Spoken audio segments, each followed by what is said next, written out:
भगत के बस में हैं भगवान। दोस्तों, धन्ना जी का जन्म एक सामान्य किसान परिवार में हुआ था। इनके पिताजी मुख्य रूप से खेती करते थे और गायों का पालन किया करते थे। एक दिन धन्ना जी के परिवार के कुलगुरु, जिनका नाम था पंडित त्रिलोचन, वे तीर्थ यात्रा करके लौटे और कुछ दिनों के लिए धन्ना जी के घर पर रुक गए। पंडित जी त्रिलोचन शालिग्राम भगवान की सेवा किया करते थे। वे बड़े भाव से भगवान शालिग्राम की शिला की सेवा करते, उनको पुष्प चढ़ाते, उन्हें भोग लगाते और भगवान को भोग लगाने के बाद ही वे पंडित जी हमेशा भोजन ग्रहण करते थे। बालक धन्ना पंडित जी को यह सब करते हुए देखता था। उसे भगवान की सेवा बड़ी अच्छी लगती थी। जब पंडित जी भगवान की सेवा करते तो धन्ना को बड़ा ही सुकून मिलने लगता। कुछ दिनों के बाद जब पंडित जी जाने लगे, तब बालक धन्ना पंडित जी से शालिग्राम भगवान के लिए जिद करने लगा। कहने लगे कि मुझे ठाकुर जी चाहिए, मुझे ठाकुर जी चाहिए। परंतु पंडित जी अपने ठाकुर जी छोटे से बालक को कैसे दे सकते थे। धन्ना जी को उनके माता पिता ने बहुत समझाया, परंतु धन्ना जी नहीं माने। अंत में लोगों ने पंडित जी से कहा कि अरे यह तो बालक है, इसे शालिग्राम जैसा कुछ और दे करके बहला फुसला दो। अगले दिन पंडित जी नदी में स्नान करने गए। वहां से वे एक गोल मटोल थोड़ा बड़ा सा काले रंग का पत्थर लेकर के आए। तब वे धन्ना जी के पास आकर बोले, मैं तुम्हें अपने ठाकुर जी को दे दूंगा, लेकिन मेरे पास दो ठाकुर जी हैं, बड़े ठाकुर जी और छोटे ठाकुर जी। तुम्हें कौन से ठाकुर जी चाहिए? धन्ना जी ने झट से जवाब दिया, मुझे तो बड़े ठाकुर जी चाहिए। पंडित जी भी यही चाहते थे। तब पंडित जी ने धन्ना जी को वह बड़ा काला पत्थर जो बड़े ठाकुर जी को बता करके दे दिया। अब ठाकुर जी को पाकर धन्ना जी बहुत प्रसन्न हो गए, बड़े खुश हो गए। वे बड़े भाव से उनकी सेवा करने लगे। जब धन्ना जी गाय चराने खेतों की तरफ जाते तो ठाकुर जी को अपने साथ ले जाते। धन्ना जी की मां ने उनको बाजरे की रोटी, साग, अचार और गुड़ खाने के लिए दिया। अब धन्ना जी ने भी निश्चय किया कि वे भी पंडित जी की तरह ही ठाकुर जी को जब तक भोग नहीं लगाएंगे और जब तक ठाकुर जी को खिला नहीं लेंगे, तब तक वे खुद भी भोजन नहीं करेंगे। धन्ना जी जब खेत में पहुंचे तो प्रेम से ठाकुर जी को पुकार करके कहने लगे कि ठाकुर जी, जब तक आप भोग नहीं लगाएंगे तब तक मैं भोग नहीं लगाऊंगा। धन्ना जी ने निश्चय किया कि जब तक ठाकुर जी प्रकट होकर भोग नहीं लगाते, वे भी भोजन का एक टुकड़ा ग्रहण नहीं करेंगे। जब ठाकुर जी ने भोग नहीं लगाया तो धन्ना जी ने शाम को वह रोटी गाय को खिला दिया। 3 दिन तक ऐसा ही चलता रहा। न ठाकुर जी भोग लगाते और न धन्ना जी भोजन करते। चौथे दिन की बात है, धन्ना जी की माता फिर से रोटी लेकर आई। अब धन्ना जी के खेतों में जोर जोर से धन्ना जी जाकर के रोने लगे और ठाकुर जी से गुहार लगाने लगे। वे बोले, आप तो बड़े ठाकुर जी हैं, आपको तो लोग रोज 56 प्रकार का भोजन खिलाते होंगे, परंतु मैं तो बालक हूँ, 3 दिन से भूखा हूँ और परेशान हूँ। आपको मुझ पर दया भी नहीं आती। क्या मुझ पर दया करके ही थोड़ा भोग लगा लो, जिससे मैं भी कुछ खा सकूं? क्योंकि पंडित जी ने कहा था कि आपको खिलाए बिना मैं कुछ नहीं खा सकता, इसलिए पहले आप खा लो, इसके बाद ही मैं खाऊंगा। धन्ना जी की भोलेपन से की गई प्रार्थना को सुनकर भगवान श्री कृष्ण साक्षात प्रकट हो गए। अपने ठाकुर जी को देखकर धन्ना जी बहुत प्रसन्न हो गए। उन्होंने ठाकुर जी को माँ की दी हुई बाजरे की रोटी, साग और गुड़ खाने को दे दिया। ठाकुर जी बड़े चाव से रोटी खाने लगे। 4 रोटियों में से 2 रोटी ठाकुर जी ने खा लिया। अब ठाकुर जी तीसरी रोटी को खाने लगे। तब धन्ना जी ने उनका हाथ पकड़ लिया और कहा, सारी रोटियां आप ही खा जाएंगे, क्या मुझे तो भी भूख लगी है, तो मैं कैसे खाऊंगा? मैं तो 4 दिनों से भूखा हूं, मैंने कुछ भी नहीं खाया है। 2 रोटी आपने खा ली, अब 2 रोटी मेरे लिए छोड़ दो। इसके बाद ठाकुर जी मुस्कुराने लगे और बची हुई 2 रोटियां धन्ना जी ने खाई जो ठाकुर जी ने छोड़ी थी। अब तो उनका यह रोज का नियम बन गया। धन्ना जी जब भी गाय चराने जाते तो भोजन खेत में जाकर के ठाकुर जी के साथ ही करते। एक दिन ठाकुर जी ने धन्ना जी से कहा कि तुम रोज मुझे रोटी खिलाते हो, मैं मुफ्त में रोटी नहीं खाना चाहता, मैं तुम्हारा कोई काम कर दिया करूंगा। धन्ना जी ने कहा, मैं तो बालक हूँ, केवल गाय ही चराता हूँ, मैं आपको क्या काम बता सकता हूँ। तब ठाकुर जी ने कहा कि मैं तुम्हारी गाय ही चरा दिया करूंगा। उस दिन के बाद से ठाकुर जी धन्ना जी की गाय चराने लगे। एक दिन धन्ना जी ने ठाकुर जी से पूछा, आप मुझे अपने हृदय से क्यों नहीं लगाते? तब ठाकुर जी ने कहा, मैं तुम्हें प्रत्यक्ष हो गया हूँ, लेकिन पूरी तरह से मैं तब मिलता हूँ जब कोई सद्गुरु जीव को अपना लेता है। अभी तुम अपने किसी गुरु की शरणागति ग्रहण नहीं की है, इसीलिए मैं तुम्हें अपने हृदय से नहीं लगा सकता। तब धन्ना जी बोले, मैं जो जानता नहीं कि गुरु किसे कहते हैं, फिर मैं अपने गुरु कैसे बनाऊं? ठाकुर जी बोले, काशी में जगत गुरु श्री रामानंदाचार्य मेरे ही स्वरूप में विराजमान है, तुम जाकर उनकी शरण ग्रहण करो। ठाकुर जी के कहने के अनुसार धन्ना जी ने काशी जाकर रामानंदाचार्य जी की शरणागत ग्रहण कर ली। उस समय धन्ना जी की आयु लगभग 15-16 साल के आसपास थी। श्री रामानंदाचार्य जी ने धन्ना जी को अपने शिष्य के रूप में स्वीकार कर लिया और उन्हें आदेश दिया कि अब तुम अपने घर चले जाओ। धन्ना जी बोले, गुरुजी, अब मैं घर नहीं जाना चाहता, आप मुझे घर जाने का आदेश क्यों दे रहे हैं? गुरुजी बोले, अगर तुम यहाँ रहकर भजन करोगे तो केवल तुम्हारा ही कल्याण होगा, लेकिन अगर तुम अपने घर जाकर खेती किसानी करते हुए अपने माता पिता की सेवा करते हुए भजन करोगे तो तुम्हारे साथ कई जीवों का उद्धार हो जाएगा। गुरुजी की आज्ञा के अनुसार धन्ना जी घर को लौट आए। इसके बाद जैसे ही धन्ना जी घर पहुंचे, ठाकुर जी ने उन्हें अपने हृदय से लगा लिया। इसके बाद धन्ना जी खूब संत की सेवा करने लगे। जब भी उनके गांव में कोई साधु संत आता, धन्ना जी उन्हें अपने घर में ले आते और बड़े प्रेम से उनकी सेवा करते, उन्हें भोजन खिलाते। संतों की सेवा करने के कारण अब उनके घर दूर दूर से साधु संत आने लगे। धन्ना जी उन सभी का बड़े प्रेम से सत्कार करते और उन सभी को भोजन खिलाते। एक दिन की बात है, धन्ना जी के पिता ने धन्ना जी से कहा कि देखो भाई, हम लोग गृहस्थ हैं, यदि महीने में एक आध बार कोई साधु आ जाए तो हम उसकी सेवा भी कर दें और उन्हें भोजन भी करवा दें, लेकिन तुम्हारी इन साधुओं से ऐसी दोस्ती हो गई है कि हर दूसरे दिन कोई न कोई साधु चला आता है और अपने साथ एक दो और को भी ले आता है। यह ठीक नहीं है। हम अपनी खेती बाड़ी का काम करें या इन साधुओं की सेवा करें। तुम तो अभी बालक हो, कुछ कमाते नहीं हो, तुम्हारा पालन पोषण भी हम ही करते हैं और ऊपर से तुम साधुओं को बुला लाते हो। इस प्रकार इन निठल्ले साधुओं की सेवा करना ठीक नहीं है। इसलिए एक बात कान खोल कर सुन लो, आज के बाद यदि तुम किसी साधु को लेकर के घर को आए तो मैं तुम्हें घर में नहीं घुसने दूंगा। तुम्हें यदि साधु की सेवा करनी है तो पहले कुछ कमाई करो, फिर अपनी कमाई से साधु की सेवा करना। पिताजी की बात को सुनकर धन्ना जी उदास हो गए और चुपचाप खड़े हो गए। तब पिताजी ने धन्ना को डांटते हुए कहा, आज के बाद किसी साधु को घर में लेकर के मत आना और जाओ खेत में गेहूं बो करके आ जाओ। खेत तैयार है, बोरी में गेहूं का बीज रखा है, इसे बैलगाड़ी में लादो, ले जाओ और खेत बो दो। धन्ना जी ने बैलगाड़ी में गेहूं रखा और खेत में बोने के लिए चल दिए। धन्ना जी थोड़ी ही दूर चले थे कि उन्हें मार्ग में कुछ साधुओं की टोली आती दिखाई दी। धन्ना जी ने बैलगाड़ी से उतरकर उन साधुओं को साष्टांग प्रणाम किया। संतों ने धन्ना जी को आशीर्वाद दिया और पूछा, बेटा इस गांव में धन्ना जी का कौन सा घर है? सुना है वे जगत गुरु रामानंदाचार्य के शिष्य हैं और बहुत छोटी सी उम्र में उन्होंने भगवान का दर्शन प्राप्त कर लिया है, हम भी उनका दर्शन करना चाहते हैं। यह सुनकर धन्ना जी संकोच में पड़ गए और वे हाथ जोड़कर बड़ी विनम्रता से बोले, महाराज मुझे ही लोग धन्ना भगत कहते हैं। संत बोले, भगवान ने बड़ी कृपा की, हम जिनसे मिलने आए थे वो यही मिल गए। निश्चित आप ऐसे ही भक्त हैं जैसा आपके विषय में सुना था। कितनी विनम्रता है आप में। चलिए आपके घर चलते हैं, वहीं बैठकर आपसे चर्चा करेंगे और ढेर सारी बातें करेंगे। धन्ना जी ने सोचा, अभी पिताजी ने साधुओं को घर लाने से मना किया है, यदि मैं खेतों में बीज बोने के बजाय इन साधु संतों को घर ले गया तो पिताजी आसमान सिर पर उठा लेंगे और इन साधुओं को भी भगा देंगे।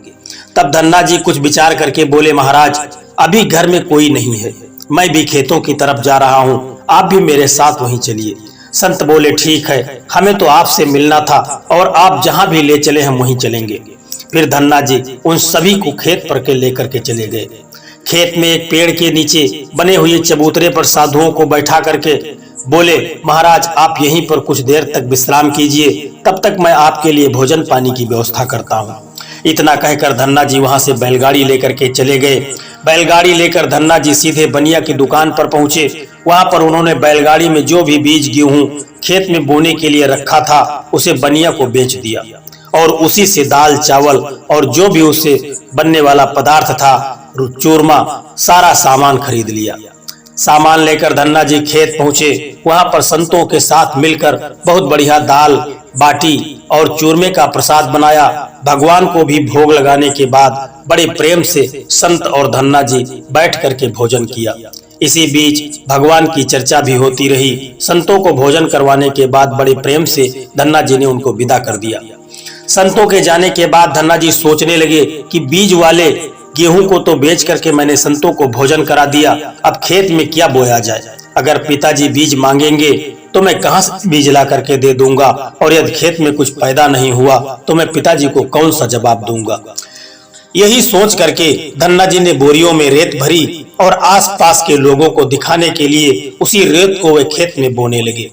सुबह से शाम तक सारी बोरियां जो रेत की बनाई थी, धन्ना जी ने जो बोरियों में रेत को भरा था वे सब खेत में छिड़क दी। आसपास के खेतों के किसान देख रहे थे कि धन्ना जी खेतों में गेहूं बो रहे हैं, परंतु वो तो खेतों में रेत बो रहे थे। खेत बोने के बाद धन्ना जी बड़े प्रसन्न मन से घर की ओर चल दिए। वे सोचने लगे खेत में तो कुछ उगना नहीं है तो देखभाल भी नहीं करनी पड़ेगी। और पिताजी ने पूछा कि खेत बो आए। धन्ना जी जब घर पहुंचे तो बोले कि पिताजी मैं खेत को बो आया हूँ। कुछ दिन बीते, धन्ना जी के पिताजी और गांव के कुछ बड़े बूढ़े लोग धन्ना जी के पास आए और बोले कि तुमने कैसा खेत बोया है, ऐसी फसल तो हमने अपने जीवन में आज तक नहीं देखी। ऐसा लगता है जैसे गेहूं का एक एक दाना नाप नाप करके एक समान दूरी पर बोया गया है और सारे ही दाने उगाए हैं। इतनी सुंदर फसल तो हमने आज तक नहीं देखी, ये सब तुमने कैसे किया। धन्ना जी सोचने लगे ये सब तो उनको ताने मार रहे हैं, खेत में कुछ उगा नहीं होगा इसीलिए ऐसी बातें सब कह रहे हैं। तब धन्ना जी आश्चर्यचकित होकर के स्वयं खेत पर जाकर के देखा तो वहां जाकर वे जब पहुंचे तो बड़े ही आश्चर्यचकित हो गए। उन्होंने देखा कि जिस खेत में उन्होंने रेत बोई थी वहां पर फसल उगाई थी और एक सुंदर फसल उन्होंने भी कभी नहीं देखी थी। फसल को देखकर धन्ना जी भगवान की कृपा का एहसास हुआ और उनकी आंखों से आंसू निकल आए। धन्ना जी जोर जोर से रोने लगे। जब धन्ना जी के पिता और अन्य गांव वाले ने रोने का कारण पूछा तब धन्ना ने रोते हुए सारी घटना कह सुनाई। धन्ना जी बोले, पिताजी जब आपने संतों को घर लाने के लिए मना किया था और खेत बोने के लिए गेहूं दिया था, उसी दिन मुझे मार्ग में कुछ संत मिले। मैंने उन संतों को अपने घर में नहीं लाया और खेत पर ठहरा करके जो भी बीज मैंने बोने के लिए गेहूं लिया था वो सब बनिए की दुकान पर बेच करके मैंने संतों को भोजन करवा दिया। इसके बाद मैंने लोगों को दिखाने के लिए खेत में रेत को बो दिया। फिर यह फसल कैसे उगाई मुझे नहीं मालूम, यह कैसे हो गया। धन्ना जी की बात सुनकर उनके पिताजी की आंखों में आंसू आ गए और वे बोले, मेरा धन्य भाग जो मेरे घर में ऐसे पुत्र ने जन्म लिया। आज के बाद हम तुमको रोकेंगे नहीं, खूब साधु को बुलाओ, संतों की सेवा करो, हम तुम्हें अब कभी मना नहीं करेंगे। आज से मैं भगवान की भक्ति किया करूंगा और तुम्हारे साथ संतों की सेवा करूंगा। इसके बाद धन्ना जी और उनके परिवार वाले खूब संतों की सेवा करने लगे। कुछ समय बाद धन्ना जी की उगाई हुई फसल को काटने का समय आ गया। उस समय से उतने ही आकार की खेती से 50 गुना ज्यादा गेहूं निकला। यह गेहूं इतना ज्यादा था कि उसे रखने तक की जगह नहीं बची थी। गांव से सभी लोग धन्ना जी की फसल देख करके आश्चर्यचकित हो गए और सभी आश्चर्य करने लगे थे। अब धन्ना जी और उनका परिवार अपनी क्षमता के अनुसार खूब संत की सेवा और भगवान की भक्ति करने लगे। उनके घर हमेशा साधु संतों का तांता लगा रहता। साधु संतों की बड़ी बड़ी जमातें आती। धन्ना जी बड़े प्रेम से उन सभी का आदर सत्कार करते। अब धन्ना जी जब भी खेतों में फसल बोते हर बार ऐसे ही फसल होने लगी। अब धन्ना जी अपने गांव के बड़े किसान बन गए। गांव के सभी लोग धन्ना जी के चमत्कारी संत मानने लगे और उनके खेतों की मिट्टी को भी चमत्कारी मानने लगे। अब जिन लोगों के खेतों में पर्याप्त फसल नहीं होती वे लोग धन्ना जी के खेतों की मिट्टी को ले जाकर अपने खेतों में छिड़क लेते, जिससे उनकी फसल भी अच्छी होने लगी। चारों तरफ धन्ना जी की जय जयकार होने लगी। एक बार भगवान ने धन्ना जी की परीक्षा लेना चाहा। धन्ना जी गांव में अकाल पड़ गया। धन्ना जी बड़े किसान थे, उनके पास बहुत खेती थी और अन्न के भंडार भरे थे। अकाल के कारण उनके गांव और आसपास के क्षेत्रों के ब्राह्मण, संत, गरीब और जरूरतमंद लोग धन्ना जी के पास मदद की उम्मीद से आने लगे। धन्ना जी भी उन्हें दोनों हाथों से भंडार लुटाने लगे। कभी कोई जरूरतमंद उनके घर से खाली हाथ नहीं लौटा। धीरे धीरे धन्ना जी का अन्न भंडार समाप्त होने लगा, परंतु धन्ना जी ने निश्चय किया कि जब तक उनका सामर्थ्य है वे किसी भी जरूरतमंद को निराश नहीं करेंगे और सब कुछ बेचकर वे लोगों की मदद करेंगे। धन्ना जी की संत की सेवा से प्रसन्न होकर एक दिन उनके पास संत के वेश में स्वयं ठाकुर जी आ गए। संत ने उन्हें तुम्बा कमंडल बना करके दिया और कुछ लौकी के बीज दिए और उनको कहा कि धन्ना जी इन बीजों को अपने खेत में बो दो और जब इनकी फसल पक जाए तो उनसे जो भी प्राप्त हो उसे लोगों की सेवा में खर्च कर देना। धन्ना जी ने ऐसा ही किया। संत की आज्ञा से उन्होंने तुम्बा के बीज खेतों में बो दिए। गांव के लोग कहने लगे, लगता है धन्ना जी पागल हो गए हैं, ऐसे भीषण अकाल में फसल बो रहे हैं, परंतु वो भी तुम्बा की। इस कड़वी तुम्बा को जो पशु भी नहीं खाते या तो केवल कमंडल बनाने के काम में आता है। ऐसी फसल यदि उग भी गई, पैदा भी हो गई तो उसका क्या फायदा होगा। परंतु धन्ना जी ने संत के कहने के अनुसार अपने खेतों में तुम्बा लौकी के बीज बो दिए। कुछ दिन बाद तुम्बा की फसल उगाई। सभी लोग आश्चर्य करने लगे कि ऐसे भीषण अकाल में बिना पानी के कोई फसल कैसे उग सकती है। कुछ ही दिनों में धन्ना जी का खेत हरा भरा हो गया। इसी बीच धन्ना जी जरूरतमंदों की सेवा करते रहे। धन्ना जी ने अपना सारा अन्न भंडार लुटा दिया। उनके घर में जो भी फसल के बीज रखे थे वो सब उन्होंने संतों को भोजन के लिए दान कर दिया। अब उनके पास अपने परिवार के गुजारे के लायक भी अन्न नहीं बचा था। गांव के लोग कहने लगे, बड़ा मूर्ख है जो सारा अन्न लुटा दिया, अपने परिवार के लिए कुछ भी नहीं रखा और इसने फसल में बोई तो तुम्बा जिसे कोई खा भी नहीं सकता। धन्ना जी को लोगों की बातों से कोई फर्क नहीं पड़ा। वे तो भगवान का नाम लेते रहते और लोगों की मदद करते रहते। एक दिन ऐसा आया जब धन्ना जी के खेतों में लगी फसल पक गई। उनके खेत में बड़े बड़े तुम्बा के फल दिख रहे थे। धन्ना जी ने सोचा, अब दान करने को तो कुछ भी है नहीं, अब इन तुम्बा से कमंडल बनाकर संतों को दिया करेंगे। धन्ना जी खेतों में लगे सभी तुम्बा के फल तोड़कर घर को ले आए। घर आकर जैसे ही उन्होंने एक तुम्बा को कमंडल बनाने के लिए काटा, उन्होंने देखा कि तुम्बा हीरे, मोती, जवाहरात और कीमती रत्नों से भरा हुआ था। तुम्बा को कीमती रत्नों से भरा हुआ देखकर वे आश्चर्यचकित रह गए। उनके पास तो तुम्बा की पूरी फसल थी। उन्होंने देखा सभी तुम्बों में ऐसे ही कीमती रत्न भरे हुए थे। अब उनके पास इतने कीमती रत्न और जवाहरात हो गए जिससे किसी राजा के पास शायद भी न हो। इस चमत्कार को देखने के बाद धन्ना जी को उन संतों की याद आई जिन्होंने उन्हें तुम्बा के बीज दिए थे। उस संत ने कहा था कि इस फसल से जो भी प्राप्त हो उसे लोगों की सेवा करना। अब धन्ना जी उस धन से लोगों की सेवा करने लगे। फिर वे दोनों हाथों से लोगों की मदद करने लगे। उस समय वह अकाल कई वर्षों तक चला। उस समय धन्ना जी ने अपने घर में और आसपास कई गांवों में लंगर शुरू करवा दिया। आसपास के सैकड़ों गांवों के लाखों लोग बरसों तक धन्ना जी के लंगर में तीनों समय का भोजन किया करते थे। धन्ना जी ने अपने जीवन में कई मंदिर, बावड़िया, तालाब और धर्मशाले भी बनवाए थे और हर तरह से साधु संत और जरूरतमंद लोगों की मदद करते थे। लोग धन्ना जी को धन्ना सेठ कहकर बुलाने लगे। धन्ना जी जैसा धनी आज तक कोई नहीं हुआ। वे धन और मन दोनों से धनी थे। आज भी उनके नाम पर धनी लोगों को धन्ना सेठ की पदवी दी जाती है और कहा जाता है, क्या तुम धन्ना सेठ हो गए। दोस्तों, यदि भगवान की कृपा जिस व्यक्ति पर हो जाए और उनका आशीर्वाद जिनको प्राप्त हो जाए